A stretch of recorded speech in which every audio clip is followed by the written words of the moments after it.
आज हम four feature and partial री इशू करेंगे। तो four feature and re issue की एंट्रीज आपकी सेम है, लेकिन यहाँ पे फर्क क्या है, अगर हमने 5000 शेयर फोरफिट करे हैं लेकिन री इशू हमने सिर्फ 3000 री इशू करे हैं, तो उस टाइम पे हमारा क्या इफेक्ट आएगा वो उस चीज को कंसीडर करेंगे। तो पार्शियल री इशू, तो इसमें सिर्फ जो हमारी लास्ट एंट्री है share forfeit to capital reserve की, सिर्फ उसमें चेंज आएगा। उसके अलावा बाकी सारा क्वेश्चन हम जैसे करते थे वैसे ही करेंगे। तो हम इसको क्वेश्चन के साथ स्टार्ट करेंगे। तो क्वेश्चन नंबर 78, सारेगामा लिमिटेड।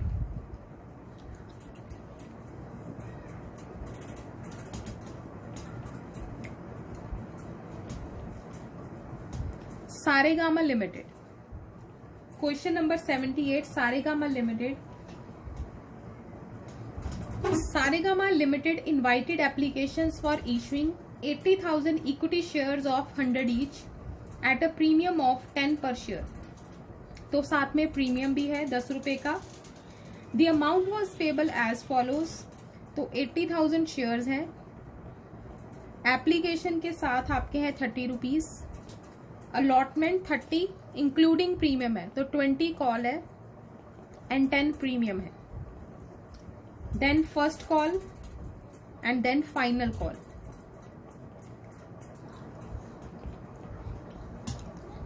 तो बाकी बैलेंस है, तो बैलेंस हम कैसे निकालते हैं, 30, 50, 80, तो बाकी रह गया आपका 20। तो टोटल हमें 100 कंप्लीट करना है, ठीक है। तो प्रीमियम को इंक्लूड नहीं करना, तो आपका टोटल 100 होना चाहिए। अगर 10 रुपए का शेयर है तो 10 होना चाहिए, 100 रुपए का शेयर है तो 100। आगे कहते हैं applications were receive for 1,20,000 shares. तो हमें एप्लीकेशंस 1,20,000 पे आई है, तो इसका मतलब ओवर सब्सक्रिप्शन का केस है। Allotment was made on pro rata basis to all the applicants and excess money was adjusted to allotment. तो एक्सेस कहते हैं अलॉटमेंट की तरफ एडजस्ट कर दो। तो पहले हम अपना टेबल बनाते हैं, analytical table.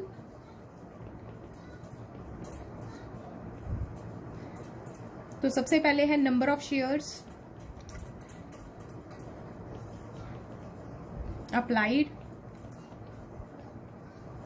Number of shares allotted, application money received, application money utilised, excess and excess adjusted towards allotment या रिफंड। तो हमारे पास एक ही कैटेगरी है, 1,20,000 की अप्लाइड और 80,000 अलॉटेड। तो नेक्स्ट हम एप्लीकेशन मनी से मल्टीप्लाई करेंगे 30 रुपीज,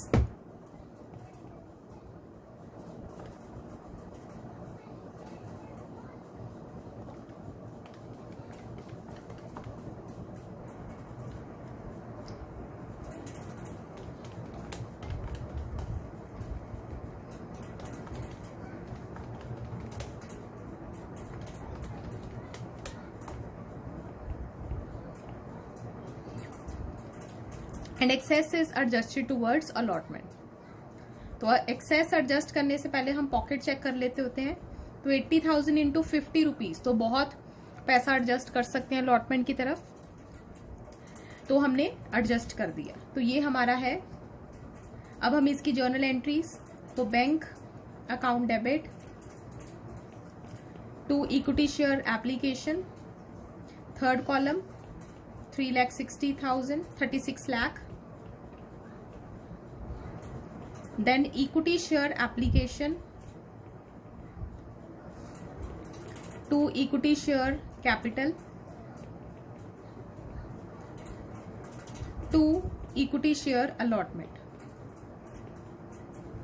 तो एप्लीकेशन है हमारी 36 लाख, हमने कैपिटल की तरफ 24 लाख एडजस्ट करे और अलॉटमेंट की तरफ 12 लाख, कोई रिफंड नहीं है।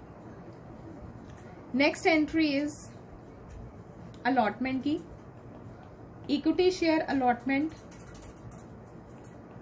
To equity share capital. अब क्योंकि सिक्योरिटी प्रीमियम भी है टू सिक्योरिटी प्रीमियम।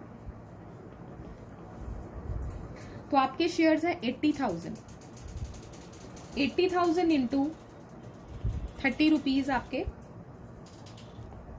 तो 24 लाख। तो उसमें से 80,000 इंटू 20 रुपीज आपकी कॉल है एंड 10 रुपीज आपका सिक्योरिटी प्रीमियम है। एंड देन उसके बाद अलॉटमेंट किसने नहीं पे करी उसका डिटेल दी हुई है। अब क्योंकि अलॉटमेंट मनी से मल्टीप्लाई करते हैं प्रभजोत, अलॉटमेंट मनी से, allotment money oh sorry 30 rupees है, ओके 30 रुपीज है, तो 24 लाख अलॉटमेंट मनी से मल्टीप्लाई करते हैं और अलॉटमेंट मनी 30 रुपीज है। गलती से 50 लिख दिया, 30 रुपीज, ठीक है। तो यहाँ इतने तक हम एडजस्ट कर सकते हैं ये अमाउंट, तो काफी पैसे हैं एडजस्ट करने के लिए, तो हमारा 12 लाख एडजस्ट हो गया, ठीक है। तो 24 lakh is the upper limit, 24 lakh से ऊपर हम अलॉटमेंट पे एडजस्ट नहीं कर सकते। एंड देन नेक्स्ट है आपका, अब हमें क्या बनाना है, अपना वर्किंग नोट, क्योंकि अलॉटमेंट प्रोराटा का केस है एंड एक्सेस अलॉटमेंट की तरफ एडजस्ट हुआ है, तो जो आपका कॉलिन एरियर है उसका वर्किंग नोट बनाना पड़ेगा। तो Dhwani's calls in arrear on allotment, Dhwani who was allotted, तो उसके अलॉटेड शेयर्स गिवन है 1600। अब दिए कोई भी हो, चाहे अलॉटेड दिए हो अप्लाइड दिए हो, हमने दोनों ही निकालने हैं। तो अब अप्लाइड कैसे निकालोगे, allotted divided by total allotted, तो उसकी कैटेगरी कौन सी है, एक ही कैटेगरी है, तो टोटल अलॉटेड 80,000 इंटू 1,20,000। तो अप्लाइड शेयर आए आपके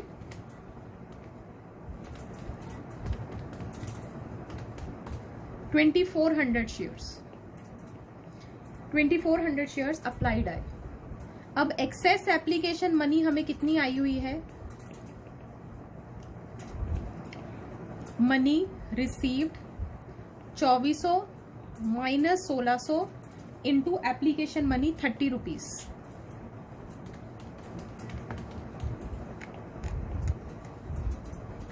$24,000। अब इसकी अलॉटमेंट मनी देखो, allotment money due, allotment money हमेशा अलॉटेड शेयर पर आती है 1600 into 30 rupees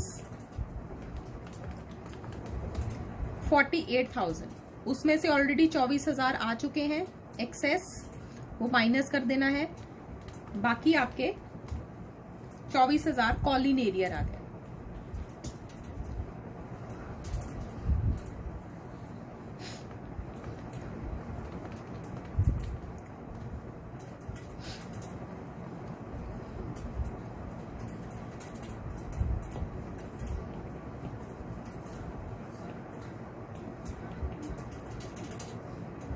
$24,000 calls in arrear to equity share allotment. Allotment में आपके थे 24 लाख, लेकिन उसमें से जो ऑलरेडी फर्स्ट एंट्री में एक्सेस मनी 12 लाख हमने पे कर दिया था, तो वो यहाँ पे माइनस हो जाएगा, तो 12 लाख ही रह गया। 12 लाख माइनस 24,000 1176,000, तो ये अलॉटमेंट का हो गया। उसके बाद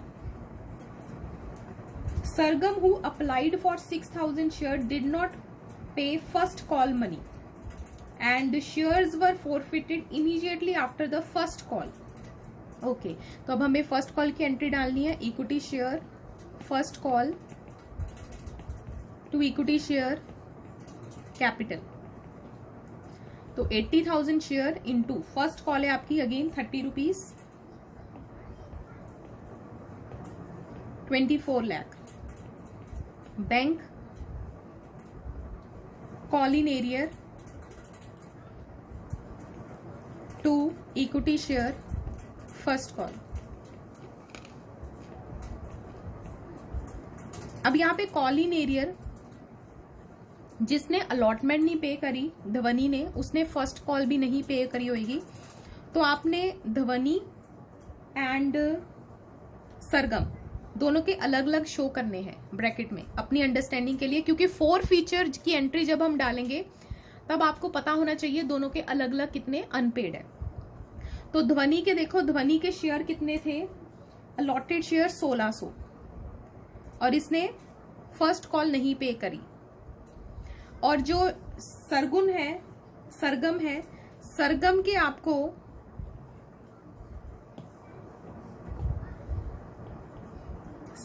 के आपको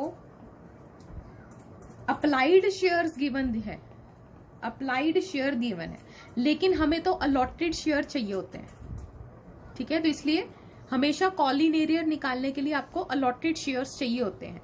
तो अलॉटेड शेयर्स के लिए आपको फॉर्मूला लगाना पड़ेगा। तो applied divided by total applied, तो टोटल अप्लाइड शेयर्स है 1,20,000 इंटू अलॉटेड, अलॉटेड है आपके 80,000, ठीक है। ऊपर अलॉटेड है तो नीचे total allotted into total applied का फॉर्मूला लगाएंगे, लेकिन कैटेगरी वाइज, जिस कैटेगरी को भी बिलोंग करता है। लेकिन यहां पर क्योंकि सिर्फ एक ही कैटेगरी है प्रोरेटा की, तो इसलिए हम टोटल के साथ ही कर रहे हैं। और अगर अप्लाइड दिए हुए हैं तो applied divided by total applied into total allotted. तो जो भी गिवन हो आपको दूसरा निकालना है। अगर अलॉटेड दिए होते फिर हमें कोई पंगा नहीं पड़ता, लेकिन क्योंकि अप्लाइड शेयर दिए हुए हैं, लेकिन हम कॉलिन एरियर अलॉटेड शेयर्स के साथ निकालते हैं, ठीक है। तो इस चीज को भूलना नहीं है, ये बहुत इंपॉर्टेंट चीज है जो बच्चे मिस कर जाते हैं फटाफट रीड करने के चक्कर में, तो वो अप्लाइड शेयर के साथ ही मल्टीप्लाई कर देते हैं। तो अप्लाइड शेयर का रोल कहीं भी नहीं है एक्सेप्ट जब हम अलॉटमेंट का एक्सेस निकालते हैं, उसके अलावा कहीं भी अप्लाइड शेयर्स यूज नहीं होते। उसके बाद हमेशा अलॉटेड शेयर्स ही यूज होते हैं। तो अब इसके अलॉटेड शेयर्स हो गए 6,000 इंटू 8 डिवाइडेड बाई 12, 4,000। तो सरगम के 4,000 शेयर्स अलॉटेड हैं। तो यहां पे हम लिख देते हैं 4,000 इंटू 30, तो 1600 इंटू 30 एंड 12, 1,20,000। तो कॉलिन एरियर मैंने अलग अलग लिखे हैं ताकि बाद में जब 4 फीटर की एंट्री डालें तो हमें दोबारा ढूंढने ना पड़े। -48,000 माइनस 1,20,000, 2,232,000। तो ये मेरी फर्स्ट कॉल की एंट्री आ गई। अब उन्होंने कहा है These shares were forfeited after the first call। तो अभी सेकंड कॉल मंगवाई नहीं है, उन्होंने साथ में ही शेयर कैंसिल कर दिए। तो अब हम 4 फीट की एंट्री डालेंगे, लेकिन एक बात याद रखना, आपने 4 फीट की एंट्री दोनों की अलग अलग डालनी है, ध्वनि की अलग डालनी है एंड सरगम की अलग डालनी है, कभी भी इकट्ठा नहीं करना।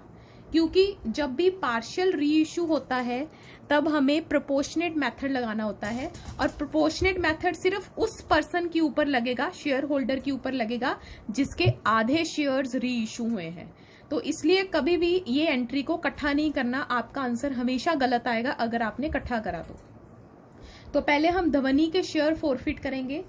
तो ध्वनि की शेयर कैपिटल,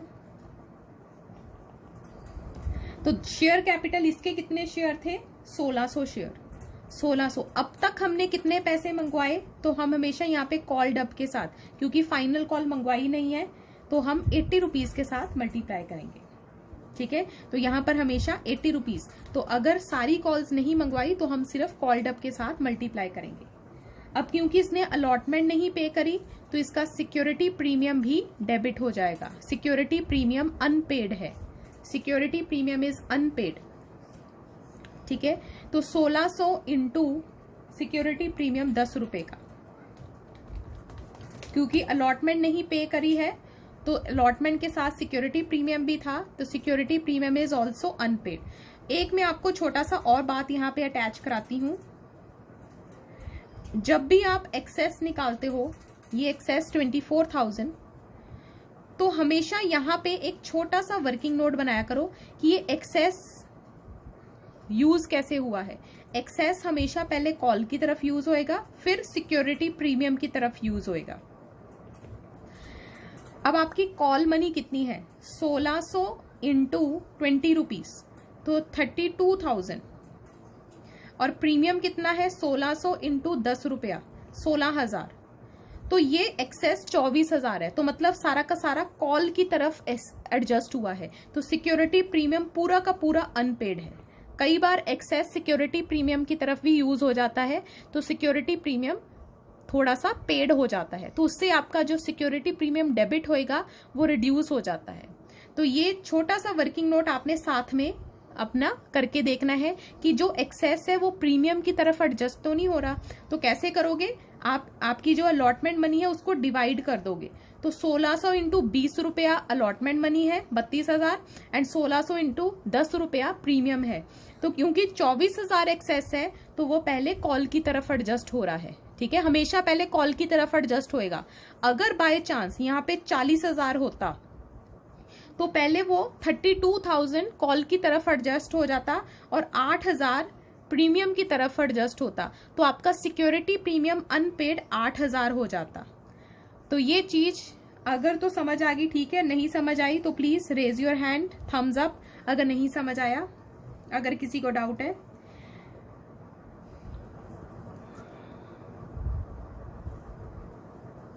प्रभजोत को डाउट है, और किसी को डाउट?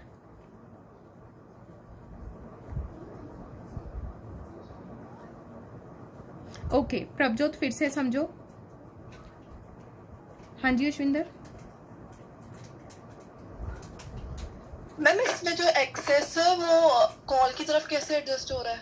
हमेशा पहले कॉल की तरफ करते हैं, ये प्रायोरिटी होती है।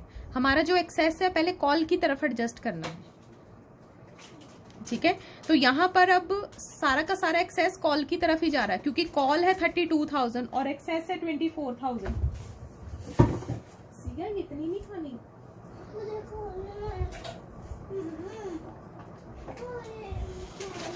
ये बस तू ले ले,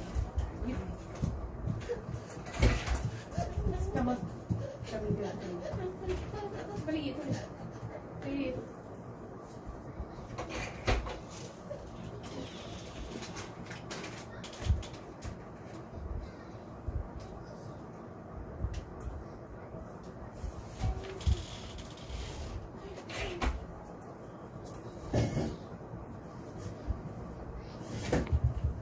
तो यहाँ पे देखो दोबारा से समझाती हूँ। इसका वैसे तो ये हर क्वेश्चन में नहीं आता कॉन्सेप्ट, ये कब आता है इसका मैं हिंट बताती हूँ। ये कब आता है, जब आपका सिक्योरिटी प्रीमियम ज्यादा होता है कॉल मनी से, तब ये बीच में कॉन्सेप्ट आता है, ठीक है।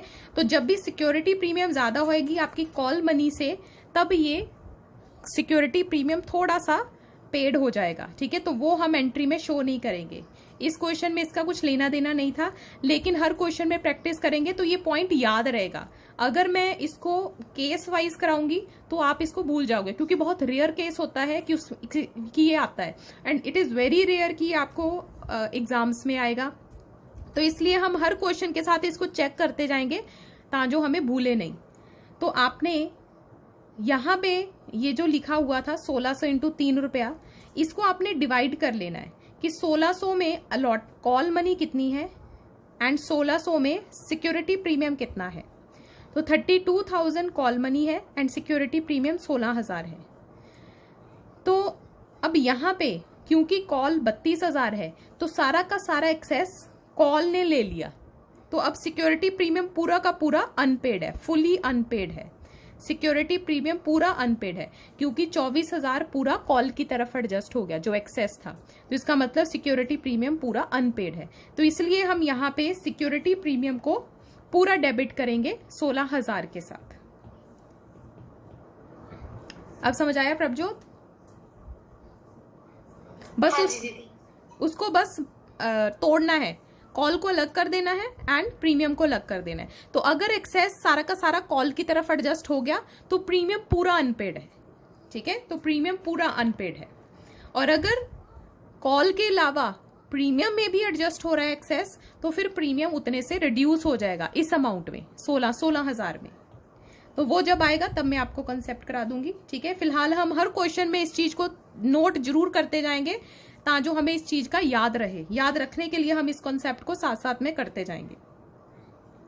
तो नेक्स्ट हमारी है टू कॉलिन एरियर। तो इसने क्या क्या नहीं पे करा था, अब देखो यहां पर मैंने पहले ही इसीलिए डिवाइड करा था ताकि हमारे लिए इजी हो जाए। तो इसके क्या क्या कॉलिन एरियर थे, एक तो इसने 24,000 नहीं पे करा था और दूसरा इसने 48,000 नहीं पे करा। फर्स्ट कॉल 24,000 प्लस 48,000, 24,000 प्लस 48,000, तो ये ध्वनि के कॉलिन एरियर है। तो ये 72,000 और बाकी जो इसके पैसे आए हैं वो शेयर फॉरफिट अकाउंट में चले जाएंगे।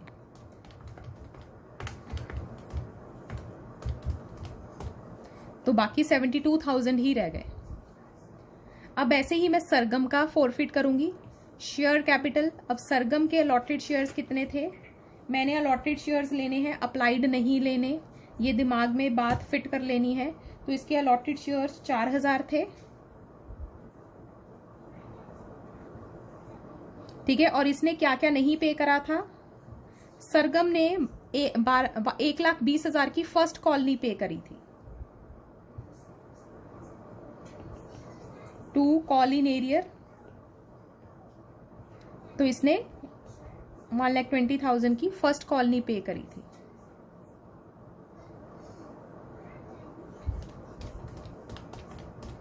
तो अब तक 80 रुपीज मंगवाए हैं। अब इसका सिक्योरिटी प्रीमियम नहीं आएगा क्योंकि फर्स्ट कॉल जो इसका एरियर है उसमें सिक्योरिटी प्रीमियम था ही नहीं, ठीक है। कॉलिन एरियर में सिक्योरिटी प्रीमियम है ही नहीं क्योंकि फर्स्ट कॉल अनपेड है और फर्स्ट कॉल के साथ सिक्योरिटी प्रीमियम नहीं था। To share forfeit account,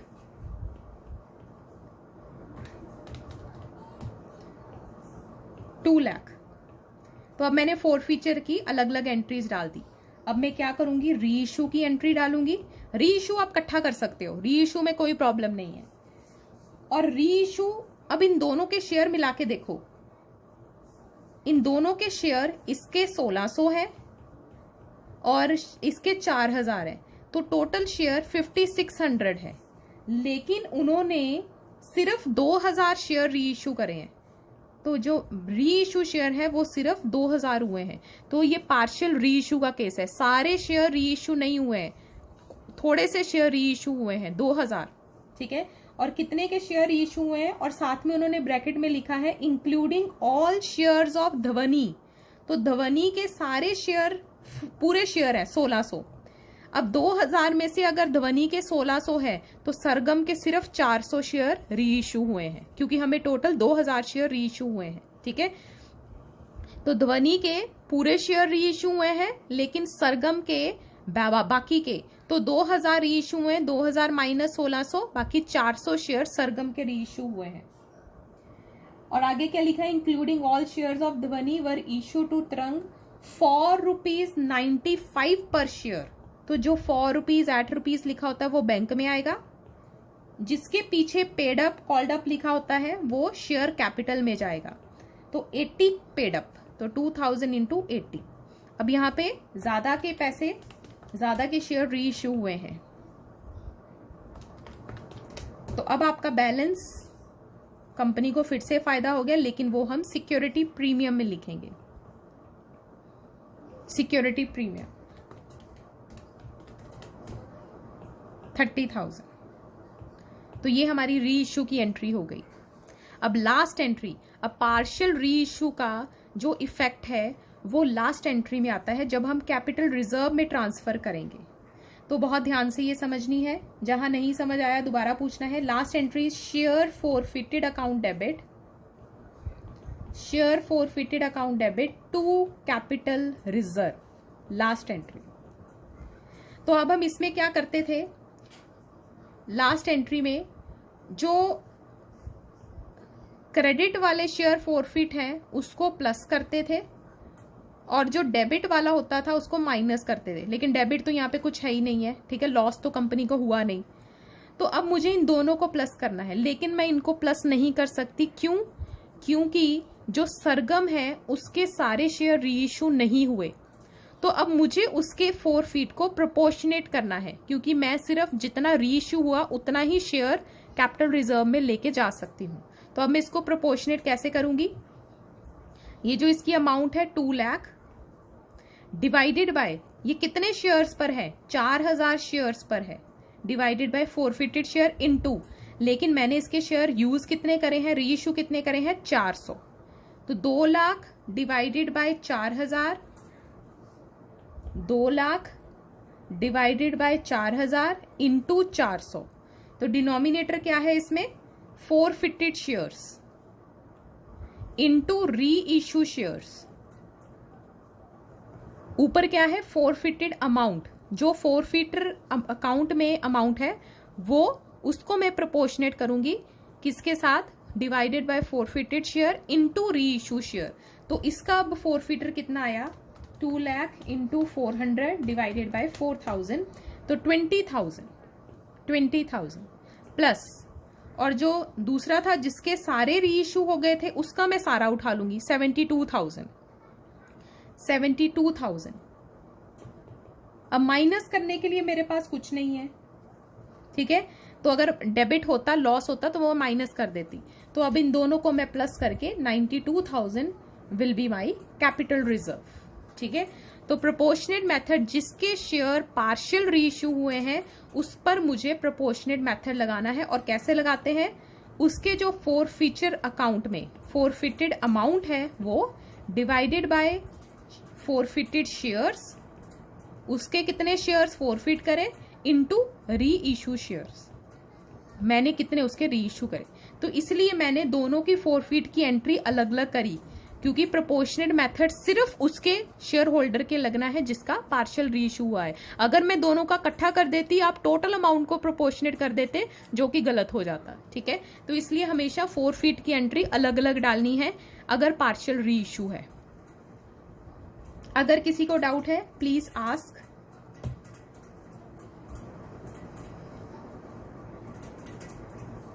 any doubt? Sania, partial reissue समझ आ गया? Yes ma'am. Okay. Gyanpreet? Yes ma'am. Good. तो चलो अब हम करते हैं क्वेश्चन जो आप करोगे। जीवन Dhara limited, Jeevan Dhara limited invited applications for issuing 1,20,000 equity shares of 10 each at a premium of 2 per share, including premium है। Applications were received for 1,50,000 and product allotment है। All calls were made. Manu, who had applied for 3,000 share, failed to pay allotment and first call money, and Madhur, who was allotted 2,400, failed to pay first call money. Shares of both Manu and Madhur were forfeited. अब यहाँ पे तो सारे ही forfeit हो गए। अच्छा, ये इसको होमवर्क मार्क करो। 80 अभी करते हैं जिसमें पार्शियल री इशू है। 79 विल बी योर होमवर्क। 80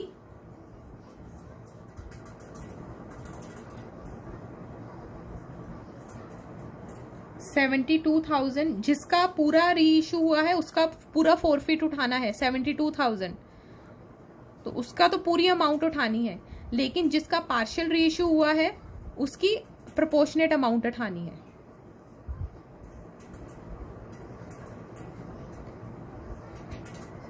तो start with the 80th question. 79 is your homework, जीवन धारा, क्योंकि इसमें पूरा री इशू है।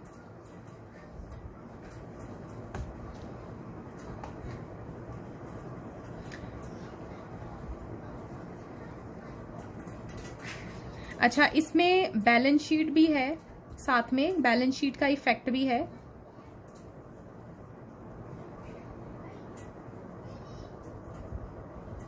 बैलेंस शीट देखो साथ में, जो अभी मैंने क्वेश्चन करा है सारेगामा वाला।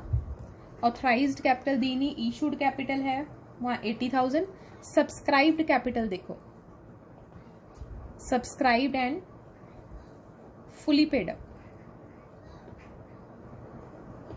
ये थोड़ी सी कॉम्प्लिकेटेड होएगी, लेकिन क्वेश्चन के साथ ही बैलेंस शीट करना बेटर है, बाद में फिर दोबारा से क्वेश्चन निकाल के उसको balance sheet banana will be tough, तो इसलिए इसको भी कर लेते हैं सब्सक्राइब।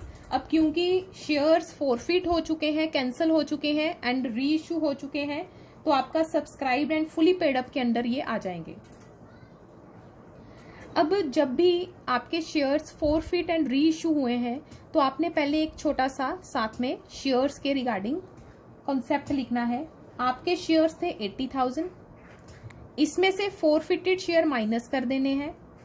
फॉरफिटेड शेयर्स हैं 1600 प्लस 4000 5600 प्लस री इशू शेयर्स। अभी मैं सिर्फ शेयर्स की बात कर रही हूं। री इशू शेयर है 2000, तो आपने पहले शेयर्स को लेके ये थोड़ी सी एडजस्टमेंट करनी है। तो 80,000 shares minus forfeited share plus री इशू शेयर, तो आपके शेयर है 76400 एट ₹10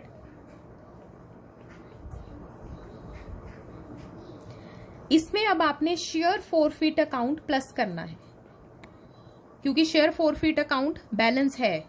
तो शेयर फॉरफिट अकाउंट का बैलेंस देखो कैसे निकालोगे।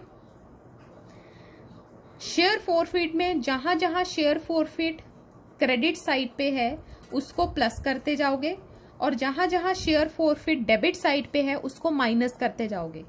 तो आपका आ जाएगा 72,000 plus 2 lakh 72,000 plus 2 lakh minus capital reserve को हमने भेजा था 92,000। यहां पर शेयर फॉरफिट डेबिट हुआ है तो 92,000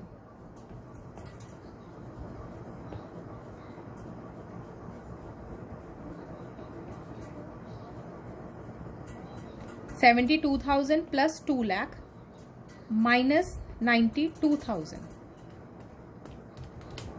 तो ये आपका 1,80,000 शेयर फॉरफिट अकाउंट का भी बैलेंस पड़ा हुआ है।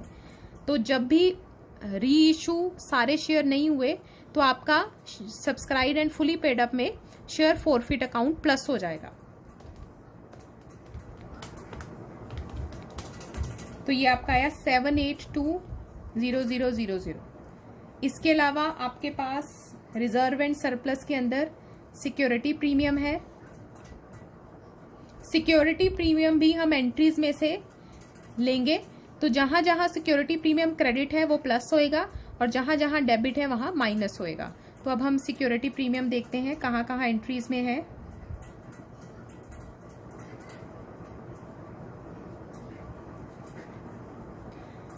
तो सिक्योरिटी प्रीमियम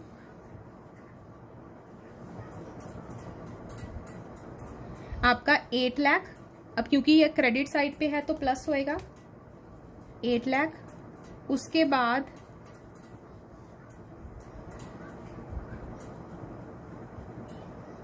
यहां पे हमने डेबिट करा था तो माइनस होएगा माइनस 16,000, और फिर से सिक्योरिटी प्रीमियम क्रेडिट हुआ प्लस 30,000।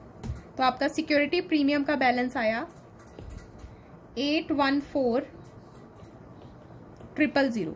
सिक्योरिटी प्रीमियम एंट्रीज में चेक करना है। ऐसे ही शेयर फॉरफिट था, जहां जहां शेयर फॉरफिट क्रेडिट था वहां प्लस और जहां जहां डेबिट था वहां माइनस। जो लायबिलिटीज होती हैं वो जब एंट्रीज की क्रेडिट साइड पे होती हैं तो वो पॉजिटिव होती हैं, और जब एंट्रीज की डेबिट साइड पे होती हैं तो वो नेगेटिव होती हैं। ठीक है। And then capital reserve, capital reserve में हमने डाला 92,000। तो अब आपका टोटल आया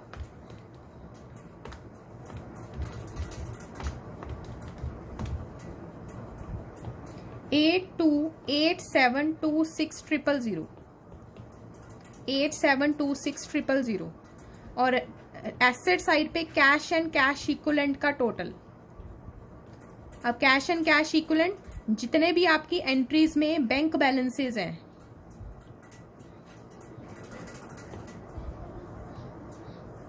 एंट्रीज में जहां जहां बैंक बैलेंसेस हैं प्लस करते जाओ।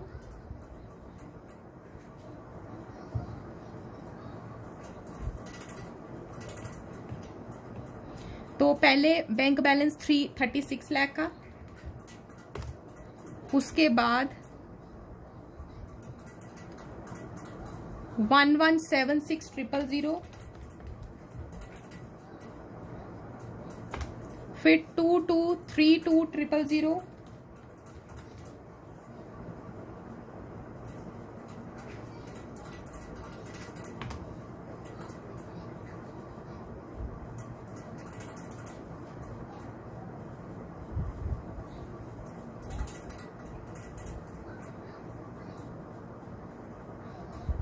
$1,90,000,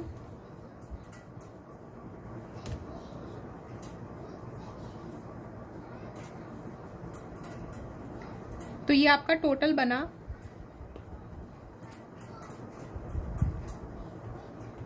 7,198,000।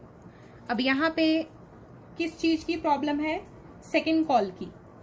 अब क्योंकि यहाँ पे सेकंड कॉल पे नहीं हुई है और सेकंड कॉल हम मान के चलते हैं कि मंगवाई नहीं है, तो हम यहाँ पे ये सारा नॉट फुली पेड अप के अंडर आएगा।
ये सारा नॉट फुली पेड अप के अंदर आएगा क्योंकि 80 रुपीज कॉल्ड अप है।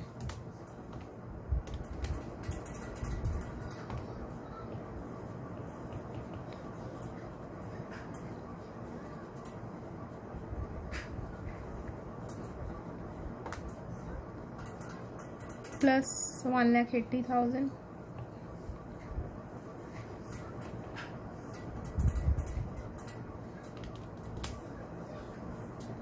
$814,000 प्लस 92,000, तो ये आपका आ गया टोटल अब 7,198,000। क्योंकि हमने फाइनल कॉल मंगवाई नहीं है तो ये अब सारा नॉट फुली पेड अप के अंडर आएगा, तो 80 रुपीज से मल्टीप्लाई होएगा। ठीक है, तो अब आपका लायबिलिटी साइड का टोटल एंड कैश इक्विवेलेंट का मैच कर रहा है। ठीक है, तो जब मैच कर जाएगा तो मतलब आपका आंसर ठीक है। ठीक है, तो अगर आपको बैलेंस शीट में अगर सारे शेयर री इशू नहीं हुए तो आपने पहले ये छोटा सा साइड पे उसका वर्किंग नोट बनाना है। 80,000 शेयर थे माइनस फॉरफिट प्लस री इशू, तो 764,000 शेयर पर हमने अब तक 80 रुपया मंगवाया और उसमें शेयर फॉरफिट अकाउंट प्लस करना है। तो एंट्रीज में जहां जहां शेयर फॉरफिट क्रेडिट है प्लस करते जाओ, जहां जहां डेबिट है माइनस करते जाओ और इसको इसके बीच में प्लस कर दो। And then reserve and surplus में security premium and capital reserve आएगा, उसको भी सेम वैसे ही देखना है, क्रेडिट प्लस डेबिट माइनस। और फिर एसेट साइड पर बैंक बैलेंस उल्टा होता है, डेबिट प्लस क्रेडिट माइनस। तो जहां जहां बैंक बैलेंस डेबिट है प्लस करते जाओ, जहां जहां क्रेडिट है वहां माइनस करते जाओ। तो ये आपकी कंप्लीट बैलेंस शीट के साथ ये क्वेश्चन था। ठीक है, तो now you can continue with the 80th question, Sargam limited. तो बैलेंस शीट के साथ ट्राई करना इसको भी, सरगम लिमिटेड।